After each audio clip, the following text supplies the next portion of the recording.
O parágrafo 1º do artigo 145 da Constituição Brasileira dispõe que, sempre que possível, os impostos terão caráter pessoal e serão graduados segundo a capacidade econômica do contribuinte. O princípio de capacidade contributiva está relacionado aos ideais de justiça e igualdade. Pressupõe melhor partilha dos encargos tributários. O imposto de renda é mesmo graduado segundo a capacidade econômica do contribuinte?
Se compararmos com outros países do mundo, como o Brasil está na foto da justiça fiscal? Bem ou mal? Muito se fala sobre o percentual da carga tributária brasileira em relação ao Produto Interno Bruto, PIB, considerado elevado por várias pessoas, mas pouco ou quase nada se comenta acerca de quem contribui para essa carga. Quem paga os tributos? São as pessoas de maior poder aquisitivo? São os mais ricos?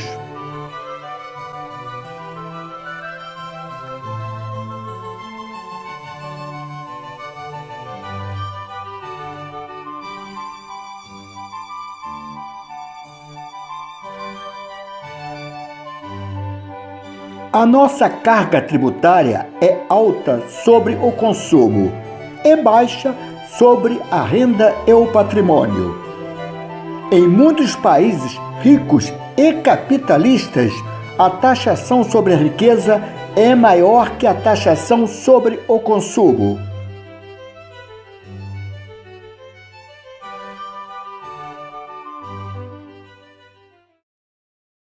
Fabrício Augusto de Oliveira foi professor da Unicamp, da Universidade Federal de Minas Gerais e da Universidade Federal do Espírito Santo.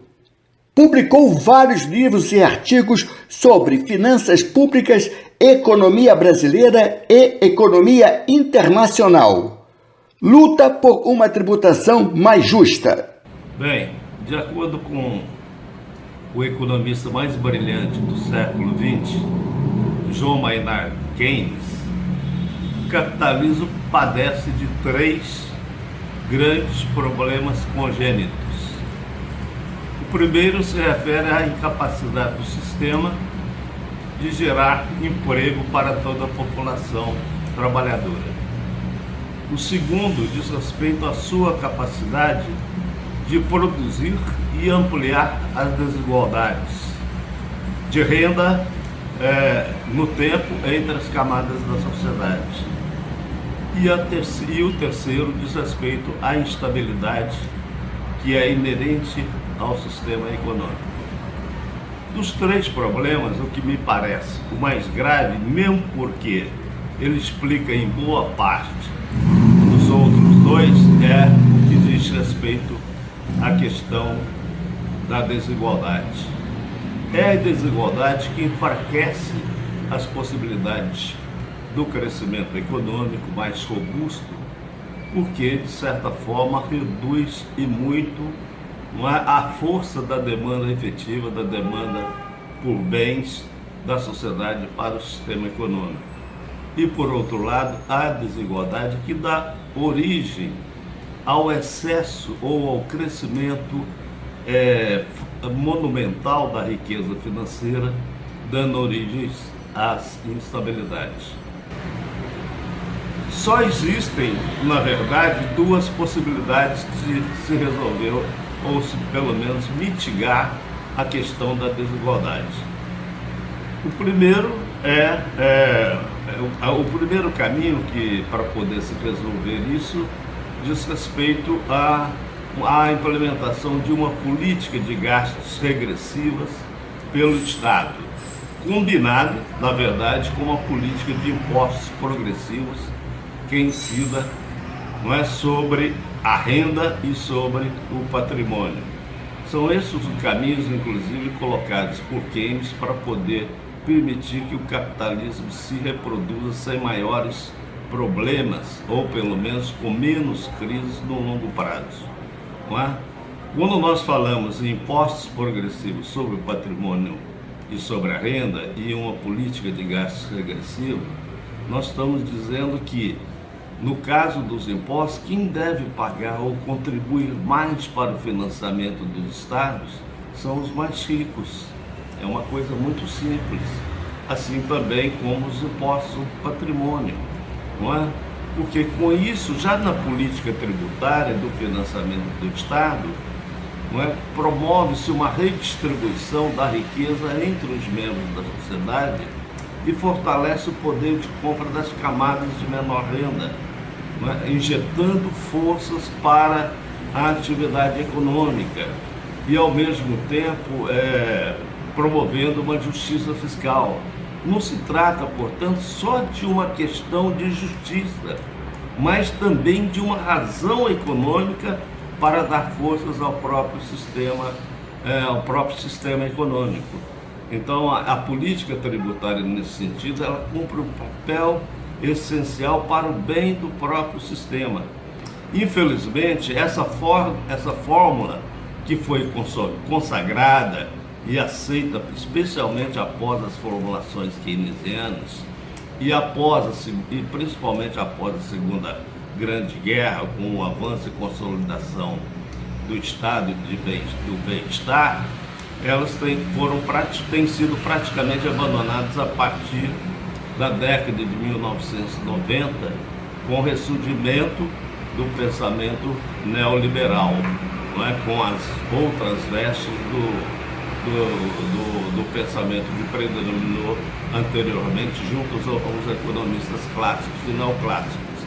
Não é? O pensamento neoliberal ele terminou provocando ou promovendo um deslocamento das bases da tributação exatamente para os setores de menor mobilidade social, que são exatamente o consumo, as camadas menos favorecidas, a propriedade imobiliária, e isentando muito as camadas mais ricas da sociedade e o capital.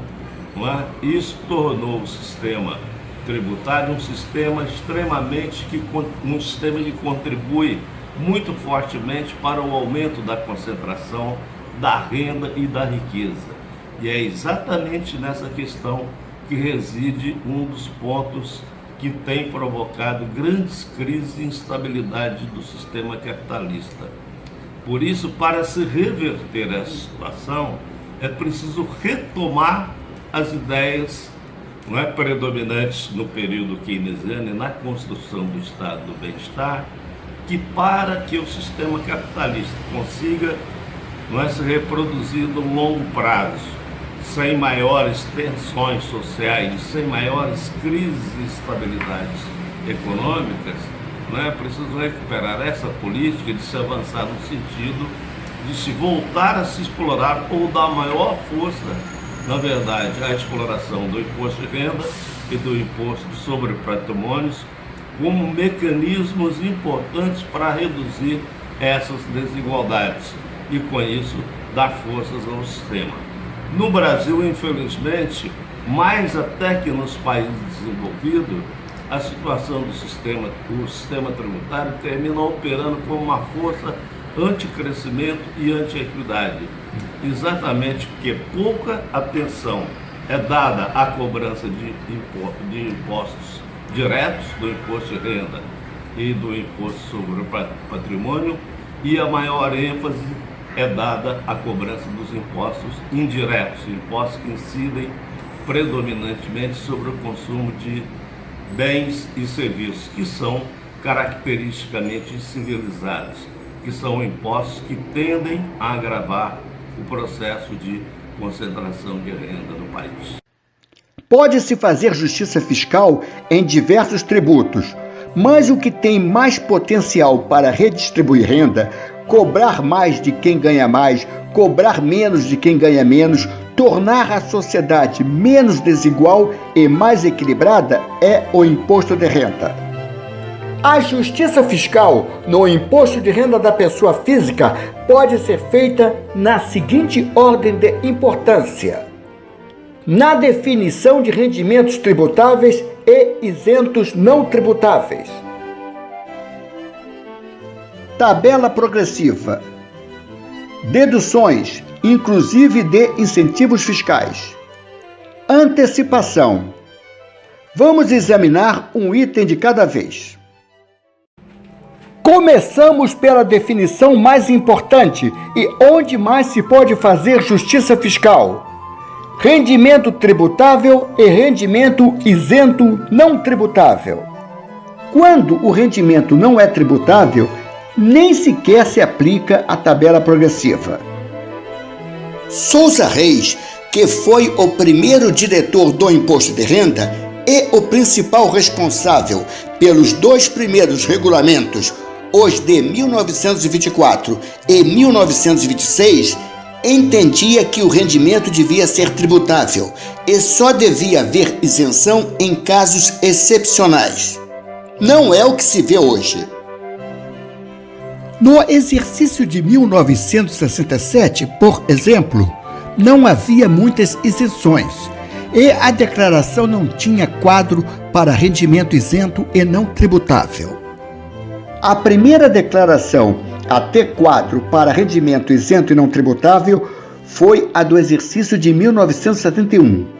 Mesmo assim, o contribuinte devia escrever a espécie de rendimento. Ao longo da história do imposto de renda no Brasil, tivemos rendimentos isentos polêmicos e contestados, porque foram considerados regalias tributárias. Vamos mostrar os mais questionados e controvertidos.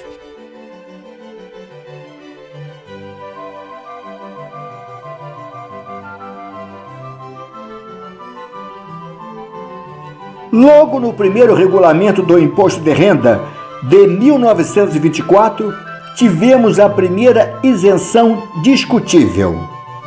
Forte pressão e intenso lobby do setor primário isentaram rendimentos provenientes da agricultura.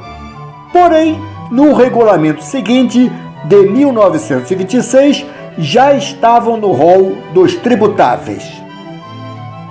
A tributação dos rendimentos provenientes da agricultura foi o tema tributário mais discutido nos anos de 1924 a 1926, como mostram as manchetes dos jornais da época.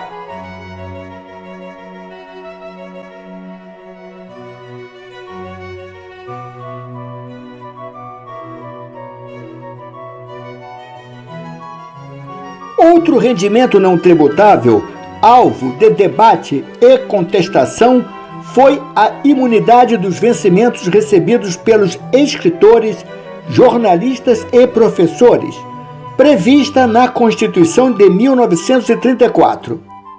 A Carta de 1937 nada tratou a respeito, mas a de 1946 manteve a imunidade.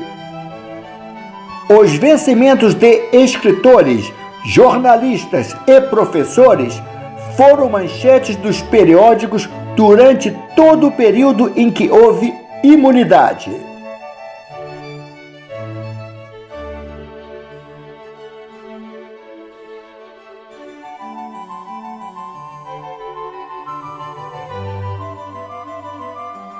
Foi revogada por meio da Emenda Constitucional número 9, de 1964.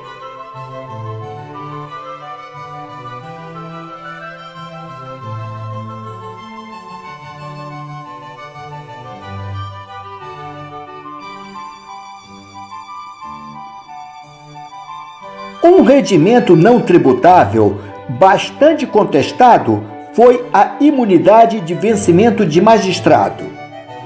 Até a tributação definitiva, a partir de 1964, alternou períodos de cobrança e de imunidade. Tudo por causa de interpretação. As constituições brasileiras dispunham que os vencimentos dos magistrados eram irredutíveis. Alguns ministros do Supremo Tribunal Federal entendiam que, se eram irredutíveis, não se devia pagar imposto de renda. Foi revogada também pela Emenda Constitucional número 9, de 1964.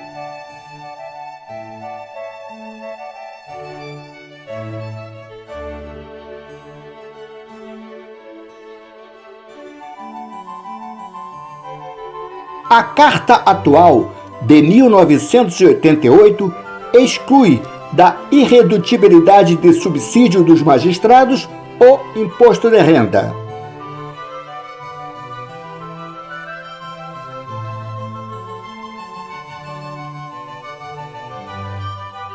Na declaração do imposto de renda, pessoa física, do exercício de 2018, foram relacionadas 25 linhas na ficha Rendimentos Isentos e Não Tributáveis, e ainda existe uma linha para outros rendimentos. Desses, o que gera mais discussão é a isenção de lucros e dividendos. Dos países membros da Organização para a Cooperação e Desenvolvimento Econômico, somente Brasil e Estônia não tributam lucros e dividendos. Nem nos Estados Unidos, símbolo do capitalismo, há isenção. Quando lucros e dividendos foram considerados isentos, comentou-se que seria a tendência mundial, o futuro. O que se viu foi justamente o contrário. Países que os isentavam passaram a tributá-los. O México retomou a taxação em 2014. A Eslováquia não tributava, mas instituiu uma contribuição social de 14% sobre dividendos para financiar a saúde. Na crise de 2008, os Estados Unidos ampliaram a alíquota dos lucros. Alguns argumentam que tributar lucros e dividendos poderia ir contra o sistema produtivo. Mas nos outros países não vai contra? Só no Brasil e na Estônia? Até o exercício de 1996, os lucros e dividendos eram tributados na fonte ou oferecidos à tributação na declaração de pessoa física. Com a edição da Lei nº 9.249, de 1995, os lucros e dividendos não ficaram sujeitos à incidência do imposto de renda na fonte, nem integraram a base de cálculo do imposto de renda do beneficiário. São pagos na pessoa jurídica. No entanto, algumas questões são levantadas. As alíquotas na pessoa jurídica são iguais às da pessoa física? Não são. Todas Todas as deduções da pessoa jurídica são permitidas na pessoa física? Não são. No exercício de 2017, ano calendário de 2016, segundo o sítio da Receita Federal, os lucros e dividendos representaram 269 bilhões de reais, conforme dados informados pelos contribuintes. E a tabela progressiva? Entre os exercícios de 1963 e 1965, o Brasil conheceu a alíquota mais elevada de sua história, 65%. Em 2018, a maior alíquota na tabela do Imposto de Renda Pessoa Física atingiu 27,5%. Em 2018, a média mundial foi 31,50%. Portanto, o Brasil está abaixo da média mundial. A alíquota é aplicada sobre a base de cálculo, que é a diferença entre os rendimentos tributáveis e as deduções. No exercício de 2018, quem tinha uma base de cálculo de 7 salários mínimos se enquadrava na alíquota de 27,5%. E quem tinha uma base de cálculo de 7.000 salários mínimos também estava na alíquota de 27,5%. No exercício de 1948, quem tinha uma base de cálculo de 7 salários mínimos estava isento, e quem tinha uma base de cálculo de 7.000 salários mínimos estava na alíquota de 40%. No exercício de 1963, quem tinha uma base de cálculo de 7 salários mínimos estava isento, e quem tinha uma base de cálculo de 7.000 salários mínimos se enquadrava na alíquota de 65%. Este quadro fala por si. No entanto, é preciso ter cautela na criação de alíquotas mais elevadas, pois rendimentos isentos não seriam afetados. E há isenções que são verdadeiras regalias tributárias. Outro valor que, sob a ótica histórica, está baixo é a isenção. Se compararmos a isenção de 2018 com a de 1996, observamos uma defasagem de mais de 80%. O confronto da tabela progressiva de 2018 com as tabelas de décadas anteriores mostra que já houve mais justiça fiscal. Mas não é uma situação exclusivamente brasileira. Acontece em praticamente todos os países mais conhecidos. Em 2018, o país com maior alíquota na tabela progressiva foi Aruba, com 59%. Seguem Suécia, com 57,34%. Japão, com 55,95%. Dinamarca, com 55,85% e Áustria, com 55%. Na década de 1960, alguns países tinham alíquotas superiores a 90%. Porém, países como Bahamas, Bermudas, Ilhas Caimã, Kuwait, Arábia Saudita não cobram imposto de renda. Como se faz justiça fiscal na dedução? Em primeiro lugar, na definição do que pode ser deduzido e quem vai usufruir a dedução. É a classe média, são os que oferem maiores rendimentos ou ambos. Em segundo lugar, o valor permitido e se há limite legal. Se existe limite, é um percentual ou um valor fixo. Normalmente se faz menos justiça fiscal quando o limite é um percentual. Nesse caso, contribuintes com rendimentos maiores têm mais possibilidade de deduzir todas as despesas, ao passo que os de renda menor têm gastos maiores do que são permitidos deduzir. Vamos tomar como exemplo a despesa de instrução, que historicamente é a dedução mais contestada.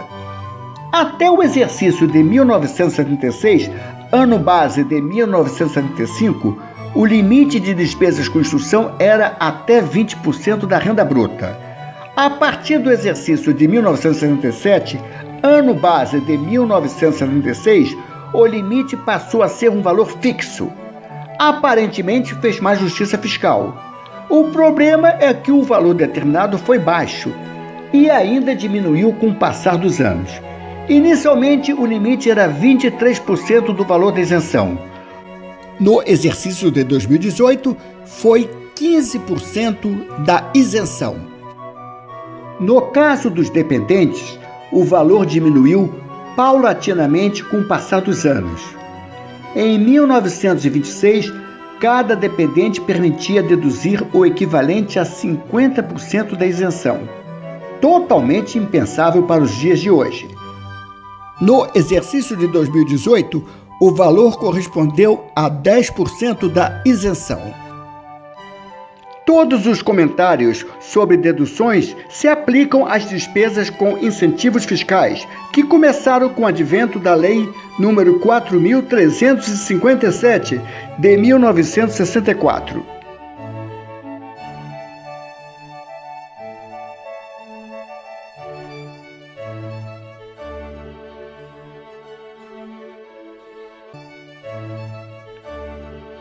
Outra forma de fazer justiça fiscal é na antecipação, embora menos relevante que as comentadas anteriormente. Mesmo com uma inflação baixa, é mais interessante pagar igual valor do imposto no ano seguinte.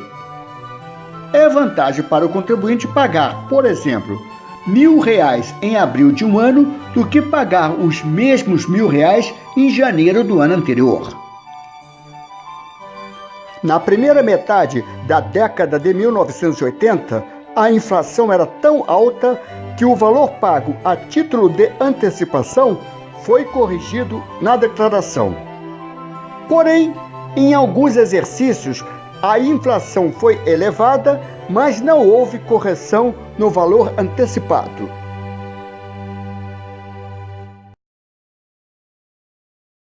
Maria Regina Paiva Duarte ingressou na Receita Federal há 24 anos no concurso para auditor fiscal. Faz parte da diretoria do Instituto de Justiça Fiscal e da presidência do Latindad. Tem trabalhos publicados sobre a necessidade e a importância de uma tributação justa e equilibrada. Bom, falar sobre justiça fiscal sem falar sobre o imposto de renda não é possível. Porque o imposto de renda é um imposto, daqueles que a gente pode mais estabelecer uma progressividade. E por que a gente quer um sistema progressivo? Porque um sistema progressivo é mais justo, ou seja, eu vou cobrar mais de quem pode mais e vou cobrar menos de quem pode menos. No Brasil, nós temos um sistema tributário bastante regressivo. Não só se tratando, até o imposto de renda, nós podemos dizer que é um dos menos regressivos ou talvez o mais progressivo que a gente possa ter no sistema tributário brasileiro. Mas nós temos vários problemas, várias lacunas. Nós temos, por exemplo, o imposto sobre grandes fortunas, que até hoje não foi regulamentado. Nós temos pessoas físicas que estão fugindo da tributação na pessoa física, adotando pessoas jurídicas ou se transformando em pessoas jurídicas, de modo que elas vão pagar menos imposto de renda. Enfim, nós temos todo um caminho ainda para trilhar. O que a gente percebe? Que muitas vezes as pessoas não estão nem sabendo o que está acontecendo. Então, por isso, esse filme é uma coisa maravilhosa, porque vai poder mostrar para as pessoas como é que funciona a tributação do imposto de renda. Do ponto de vista dos movimentos sociais, eu faço um trabalho voluntário juntamente com muitas companheiras e companheiros no Instituto Justiça Fiscal, que é uma organização da sociedade civil que está preocupada com essa questão da justiça fiscal para que a gente possa ter um país melhor. E no Instituto Justiça Fiscal nós também fazemos parte de uma outra organização latino-americana que se chama Latindad, da qual atualmente eu sou co-presidenta. É uma rede latino-americana sobre dívida, direitos e desenvolvimento. E dentro dessa organização chamada Latindá, também nós fazemos parte de uma rede latino-americana e que está preocupada com a questão da justiça fiscal na América Latina e no Caribe. Quais são os atores que podem fazer com que haja mais ou menos justiça fiscal? Vamos elencar os principais, sem ordem de importância. Mundo, poder legislativo, poder executivo, pessoas jurídicas, pessoas físicas. Vamos começar pelo mundo. Com a queda do Muro de Berlim, em 9 de novembro de 1989, e o fim da União Soviética, em 31 de dezembro de 1991, defensores de modelos liberais e conservadores se sentiram mais confiantes, seguros e confortáveis. Essa situação acarretou, nos países mais conhecidos, imposto de renda menos progressivo e menos justiça fiscal que o modelo adotado nas décadas de 1950, 60, 70 e 80. Com um mundo mais globalizado, a influência entre as nações se tornou ainda maior. Poder legislativo. No Estado democrático de direito, para fazer justiça fiscal é fundamental o poder legislativo, pois se a lei permite concentração de renda, diminui muito a possibilidade de uma tributação mais equilibrada. Medida provisória ou projeto de lei precisam de aprovação do Congresso. Um Congresso conservador e pouco preocupado com questões sociais dificilmente vai tributar lucro na pessoa física, aprovar alíquotas maiores no imposto de renda das pessoas físicas, aceitar imposto sobre grandes fortunas e tributar IPVA de jatinhos e iates.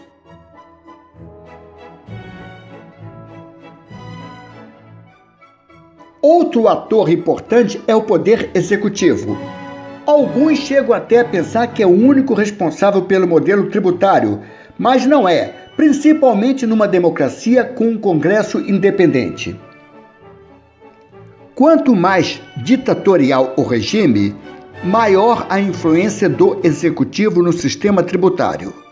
Por exemplo, durante o Estado Novo, regime de exceção, que vigorou de 10 de novembro de 1937 a 29 de outubro de 1945, o Congresso foi fechado. O Estado Novo foi o período da história em que o Poder Executivo mais interferiu no modelo de imposto de renda.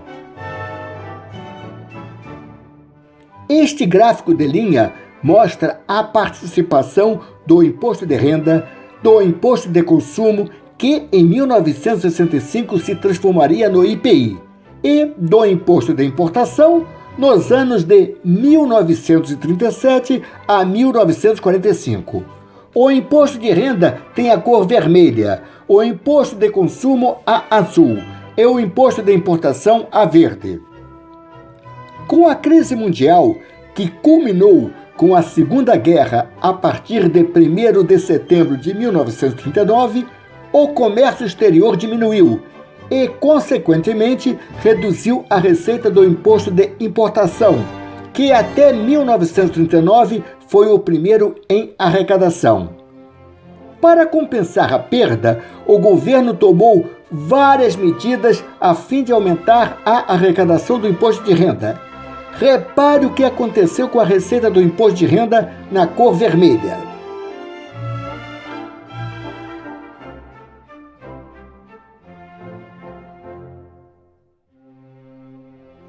Outro agente para se fazer justiça fiscal são as pessoas jurídicas, como os partidos, as instituições, as organizações, a mídia, ONG, etc.